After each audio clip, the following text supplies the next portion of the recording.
A Procuradoria-Geral da República denunciou o presidente do Senado, Renan Calheiros, na Operação Lava Jato. Renan e um deputado teriam recebido propina de uma empreiteira. Em troca, a denúncia aponta que Renan teria agido para que a empresa participasse de licitações da Petrobras. Na última semana, o presidente do Senado travou uma verdadeira queda de braços com o Supremo Tribunal Federal. O ministro Marco Aurélio Mello concedeu liminar para afastá-lo da presidência. A alegação é que réus não podem estar na linha sucessória da presidência. Só que Renan não deixou o cargo. Sobre este assunto, nós vamos conversar com o professor de Direito Constitucional da PUC, Cláudio Preza Júnior, que já está a caminho, ainda não chegou, mas logo, logo estará com a gente, e o cientista político e professor de Relações Internacionais da Unicinos, Bruno Lima Rocha. Você pode participar dessa conversa pelo 99588-2374. Mande suas perguntas e comentários para o WhatsApp. Professor, seja bem-vindo. Obrigado. Bom, vamos começar por onde? Governo Temer, pode ser? O governo Temer está ainda mais fragilizado, tanto pelas reformas impopulares, né, que estão acontecendo, reforma da Previdência, entre outras, que propõem, né, reformas impopulares que propõem, por exemplo, como a lista da Odebrecht, divulgada pelo final de semana, que aponta nomes fortes do PMDB e do PSDB, partidos que sustentam o governo e que estão nessas votações, dando, né, sustentação para essas ideias do governo. Temer pode renunciar ou sofrer impeachment, e aí nós temos duas situações. Tanto o que está acontecendo juridicamente, como a pressão popular, que, vamos combinar, ainda não aconteceu. Bibs, boas colocações. Eu diria o seguinte, a pressão popular, ela está ainda meio grogue, tivesse um boxeador apanhando nas cordas, meio grogue, e saindo para defender direitos sociais, direitos constitucionais. Ou seja, é muito mais fácil tu mobilizar para defender a não aprovação da reforma da Previdência, para evitar a PEC 55, para evitar a MP da deseducação, que seria aquela MP que terceiriza a educação no segundo contraturno, ainda sob a bandeira da escola sem partido. Ou seja, é toda uma agenda de direitos regressivos que vem do primeiro semestre e que foram colocadas no Brasil por essa nova direita cibernética, muito neoliberal, muito vinculada aos think tanks e muito exemplificada pelo MBL ou por grupos mais digitais de estação. O problema é o seguinte, deram um golpe de Estado, um golpe branco, com o parlamento autorizando, com os Supremos fazendo de cego, sem mérito constitucional, denunciando o conjunto da obra fomentado pela Operação Lava Jato. Eu não nego, em absoluto, que uma parte importante das denúncias contra o Partido dos Trabalhadores seja, no mínimo, suspeitas concretas, ou seja, há algum grau de materialidade nisso. Tá? Mas seria um absurdo imaginar que o último partido a entrar no esquema de governo central no Brasil é quem vai ser o pivô. Seria uma ingenuidade. De partidos, por exemplo, que já estavam ali como o PMDB. Que está aí desde a abertura política. O PMDB sempre foi o governo, o PP sempre foi o governo. O que muda é o partido de centro de governo, o partido de governo. Era o PSDB, virou o PT. O campo de aliados é meio parecido, não é idêntico, mas é parecido. O que a gente está vendo agora? Com a delação da Odebrecht, ainda faltam 76 delatores, só foi um. São 77 caguetas de colarinho branco que vão querer tirar... E já está dando tudo isso. Exatamente. Então, imagina os 70 que vão Exatamente, que vão querer, literalmente, com perdão da palavra na TV, tirar o seu da reta para poder colocar no jogo os demais cúmplices do que seria uma grande negociação de Estado, que o intermediário morde de 4%. Porque o que está acontecendo? Nada do que foi feito seria ilegal se não fosse essa mordida a mais dos partidos políticos. Todo governo que se preserva nas suas empresas mais fortes, faz algumas reservas de mercado e consolida a sua própria indústria especialista.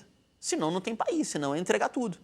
O problema é que, atravessando essas relações de Estado e empresa, está um operador corrupto. E aí desmoraliza tudo. E aí a gente tem um problema do problema, que estão aparecendo como paladinos da moral e da justiça, magistrados e procuradores. Eu estou apavorado. Nenhum deles foi eleito para nada. Podem ser muito bons de caneta de concurso, mas não sei se são bons de democracia. O caso Renan que tu falaste agora, para mim, é um exemplo. Quantos processos o Renan tem no Supremo? 11. Agora acataram o Rodrigo Janot, procurador-geral, acatou hoje a segunda denúncia. Estavam com a denúncia engavetada há 9 anos contra ele. Tiraram da gaveta porque ele ameaçou a lei a fiscalizar os salários acima do teto e também colocar no jogo uma lei de abuso de autoridade, que é urgente, que é necessária. Então, é essa relação explícita que eu uso os recursos de Estado para favorecer a mim ou ao meu grupo que está deixando a população estarrecida. Não que não se desconfiasse, mas não se sabia a luz do dia como se sabe agora. Sim. Bom, o que está ficando claro, eu acho que para todo mundo, independente da esfera, seja no executivo, no legislativo e até mesmo no judiciário, Sim, pode botar junto. é que regimentos, ordem, vamos para a fila mesmo, né? O processo tem que entrar aqui, passar por todos os trâmites, eles se alteram e são arranjados de acordo com o interesse, com o contexto, com a briga que está acontecendo na época. Por exemplo, essa denúncia arquivada há 9 anos, Poxa. né, vira agora, é só ler o contexto e a gente vai entender por que né, o troço saiu lá de baixo ou foi tirado da gaveta. E, ao mesmo tempo, como o colegiado do Supremo puxa o tapete do seu colega, desautoriza o seu colega publicamente, Sim. faz um acordo, porque hoje em dia a gente está com hiperinformação de internet, mas pouca apuração, né? Muito fontismo. Os fontismos que eu li, diziam que o presidente Michel Temer teve ligações, efetuou ligações no plural, para a ministra Carmen Lúcia, presidente do Supremo, com alguma frequência antes do julgamento da liminar. Sim. Se isso não é conflito de interesse, eu não sei o que é. Bom, agora vamos pegar. Tudo bem, se a gente pegar a representação do MBL, tá? Até entendo, né, por sua linha ideológica, que tenha um constrangimento em defender agora, por exemplo, renúncia ou impeachment do presidente Temer. Mas o que me assusta é a população. Como é que a população... É porque falta uma liderança, como o MBL capitaneou o movimento de impeachment da presidente Dilma naquele momento, falta uma liderança para dizer agora, isso também não dá, isso aí também basta, esse aí não pode ficar. Eu entendo que... Vou ter que usar um termo chulo, tá? Sim, porque tu usaste o termo grog, a população está grog ainda. O MBL foi um pouco... Vamos usar o termo militar que é mais fácil. Uma cabeça de ponte sustentada por um conjunto de conspiradores contra o governo eleito. Sim. Não foi necessariamente a liderança, foi o agitador principal. A cara visível, fomentado pela Lava Jato, que dava uma manchete todo santo dia, e manchetes que são perigosas, porque julgam primeiro antes de fazer o julgamento concreto.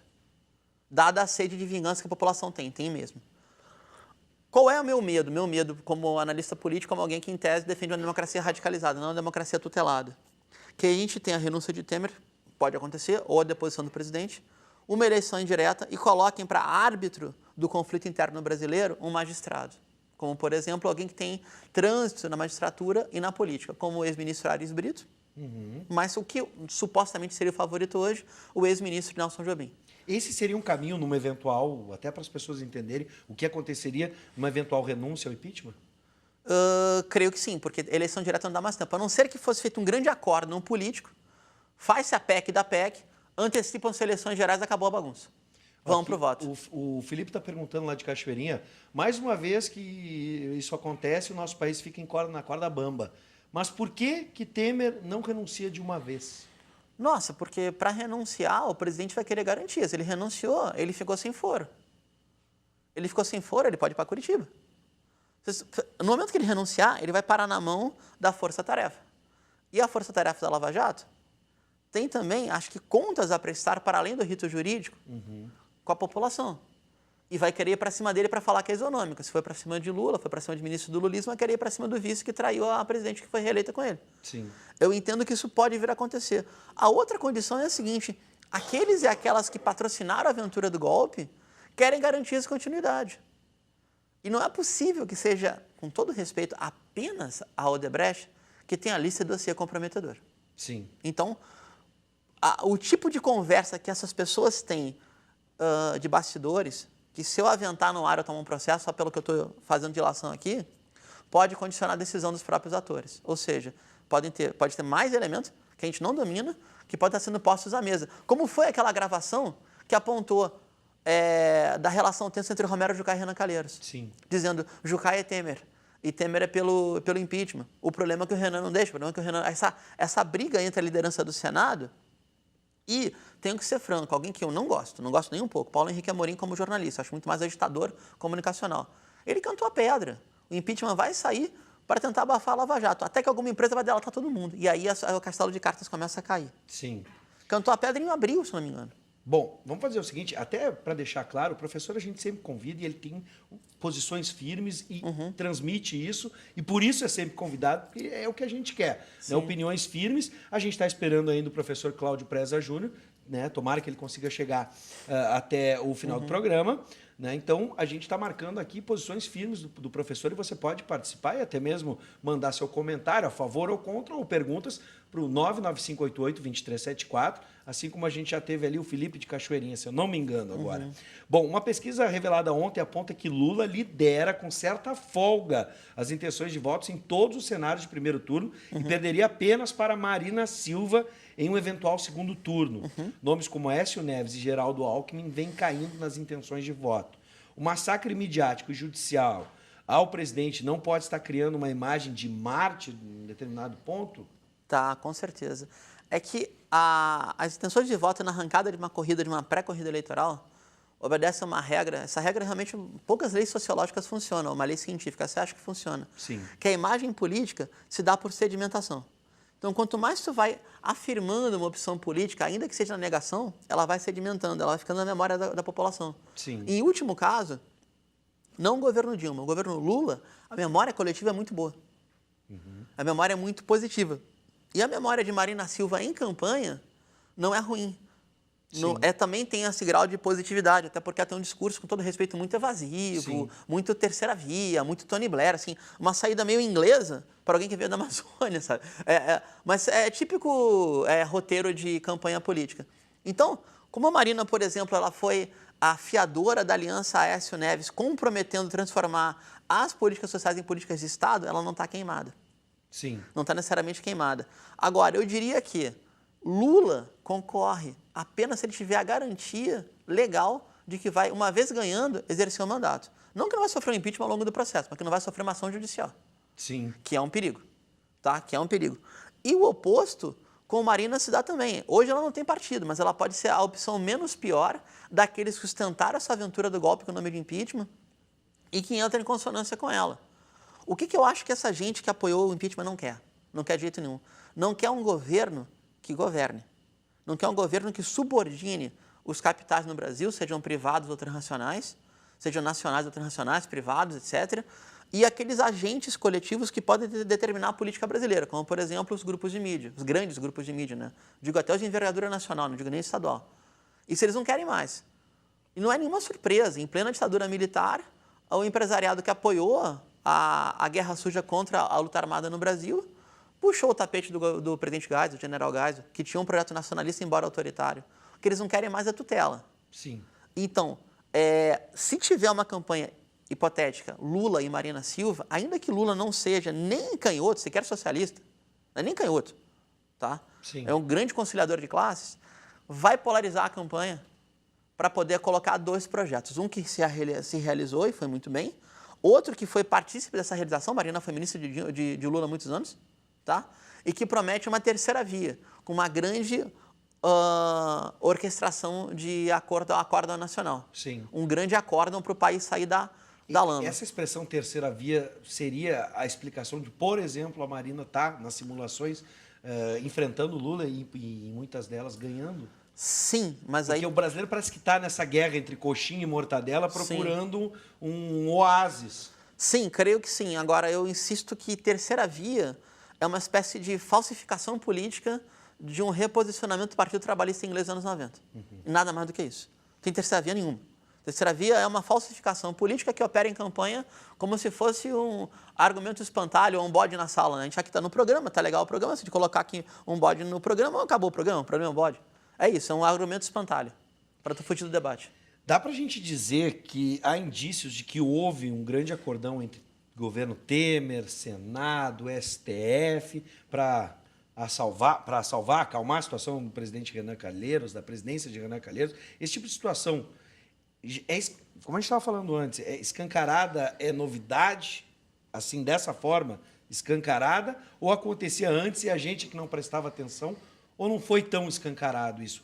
Até mesmo pelo acesso às redes sociais hoje. Eu iria pela terceira condição, né? A gente tem uma exposição das práticas políticas dos poderes muito maior hoje que teríamos antes das redes sociais e teríamos antes da TV a cabo, por exemplo. Sim. A gente só tem, é importante lembrar isso, né? Só tem transmissão do Supremo ao vivo porque tem TV Justiça. Sim. Só tem TV Justiça porque teve a lei do cabo que obrigou os canais dos poderes a transmitirem publicamente as sessões. Esse é um fato. Ou seja, há mais informação circulando. havendo mais informação circulando, tem maior visibilidade, tá? Agora, tem um quê, Bibs, na minha opinião, pelo menos, de escancaramento. Tem um quê de as relações são mais explícitas. Eu só faria uma ponderação. O Ministério Público não é um poder formal, Sim. mas é um poder de fato. E a posição do Procurador-Geral Rodrigo Janot foi contra o acordo.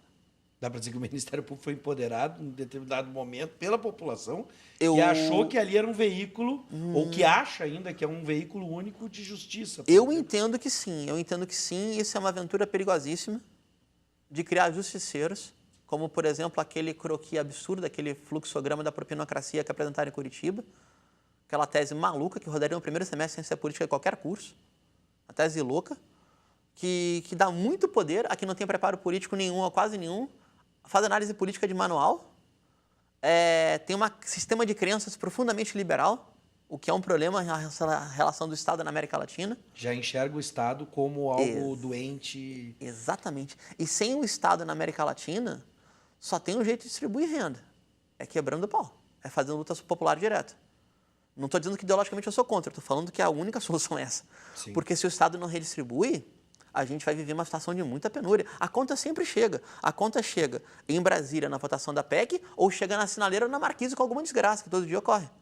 Agora, tu tens razão. Eu acho que houve um grande acórdão entre a maioria do Supremo e a presidência, incluindo a mesa diretora do Senado. Renan saiu com cicatriz.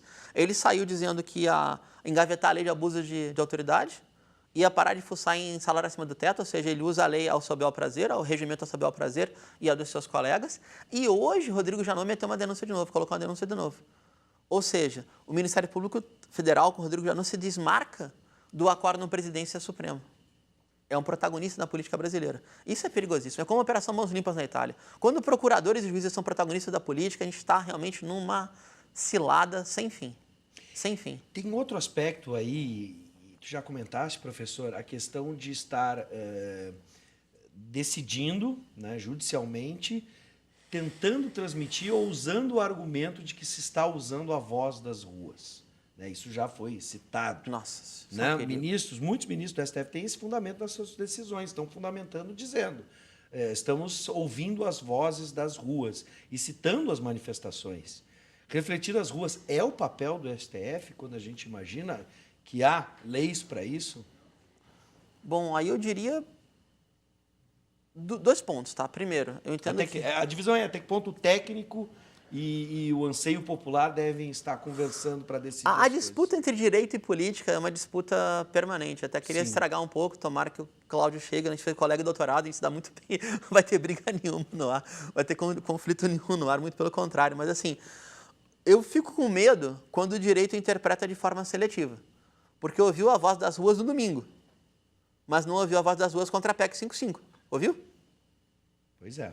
Então, só que a PEC 55, ela está entrando em direitos constitucionais. Tudo bem, o Congresso tem o direito de mexer na Constituição.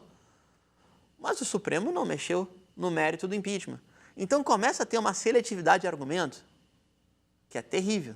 O Supremo se negar a julgar um mérito de derrubada de uma presidente eleita com argumento parlamentarista, porque julgar com um voto de desconfiança pelo conjunto da obra é um argumento do parlamentarismo. Isso é que me assusta. E também assusta a seletividade, porque voz das ruas o quê? Voz da rua, eu defendo a voz da rua. Vamos para plebiscito. Aí tem voz das ruas, correto? Bom, o professor já está conosco. Seja bem-vindo, professor Cláudio Preza. Vamos entrar agora na área jurídica, falamos muito de política, perfeito. Mas pelo nosso início da nossa conversa, a área jurídica e a política nunca conversaram, talvez tanto no Brasil, ou ficou, no termo que usamos, professor Bruno, escancarada essa relação. Mas vamos começar a entender os aspectos jurídicos mesmo. Está bem claro que o Renan desafiou, isso está bem claro, o Renan desafiou o ministro Marco Aurélio, ele cometeu um crime em não ter atendido a decisão. É um pouco complicado a gente analisar o que aconteceu. Desculpa, professor, seja bem-vindo. Eu também. agradeço a oportunidade de a gente debater esses assuntos. É que, de um lado, a gente tem a questão teórica da separação de poderes, né? Então, o que acontece? A questão de Renan Calheiros, ou antes de Eduardo Cunha, o que se espera num sistema constitucionalista e onde a representatividade realmente funciona, é que a questão fosse resolvida interna corporis. Ou seja, nós não esperaríamos que o nosso Congresso levasse ao ponto que chegou pessoas com as características e questões e problemas que tem para permanecer na presidência. Frente a esse vazio, a essa inação, então, a gente tem esse ativismo judiciário, que, enfim, encontra algumas barreiras técnicas, jurídicas, que é uma decisão que intervém no outro poder, de uma forma que um ministro toma uma decisão e depois, dentro da teoria constitucional clássica, a gente vê que o Supremo reunido faz um arremedo, não afasta o presidente, né? Mas, enfim, afasta ele de funções que ele deveria exercer, né? Algo similar aconteceu, um pouco diferente, é verdade, com Eduardo Cunha. Essa é a questão jurídica, mas é inegável. Nós sabemos que alguma coisa aconteceu nos bastidores para que esta decisão. Talvez nós possamos pensar na seguinte hipótese, de que o Supremo está mandando um recado, principalmente porque o mandato de Renan Calheiros aproxima-se, tá? Um recado de que quem assumir deve ser alguém com um perfil que não carregue nenhuma mácula, já que a gente vê que, inclusive, em relação ao atual presidente da Câmara dos Deputados, surgem algumas denúncias já. Enfim, então, talvez o recado do Supremo tenha sido, de alguma forma, pode ser interpretado de que basta. Claro. Professor, deixa eu até apresentar de novo para quem estava nos assistindo. O professor Cláudio Preza Júnior é professor de Direito Constitucional da Pontifícia Universidade Católica. E é uma pena que a gente não conseguiu explorar tanto o seu conhecimento, mas eu vou tentar ser o mais rápido possível, professor. Trazendo, por exemplo, a questão, há chances de Temer, a gente estava falando em renúncia, a gente estava falando em impeachment, enfim. O Temer perdeu o cargo, o presidente Temer, via TSE, né, onde tramita, então, o processo de cassação da chapa Dilma-Temer. Juridicamente, existe essa possibilidade. A linha de defesa utilizada é de que a prestação de contas do candidato a vice-presidente, ela pode ser, uma linha de defesa, né? Desvinculada. Claro que, por outro lado, se a gente parar para pensar como é que isso pode funcionar na prática, né? Mas sim, existe essa... dois comitês trabalhando. De certa forma, a legislação eleitoral da época permitia, ela teve uma mudança agora, recente, que já foi aplicada nessas eleições, que não permite esse tipo de argumento. Né?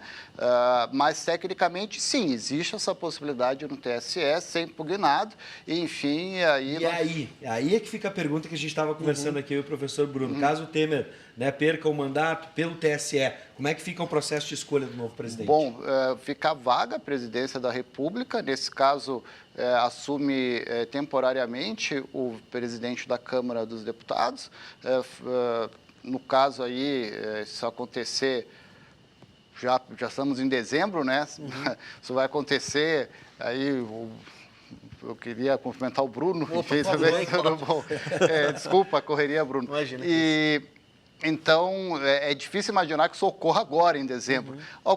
Porque se acontecer ainda em dezembro, só por hipótese, aí teríamos uma presidência temporária do presidente da Câmara, tá?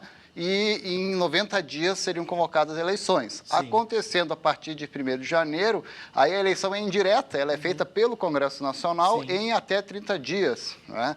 Enfim... No caso hoje seria Rodrigo Maia. Rodrigo Maia.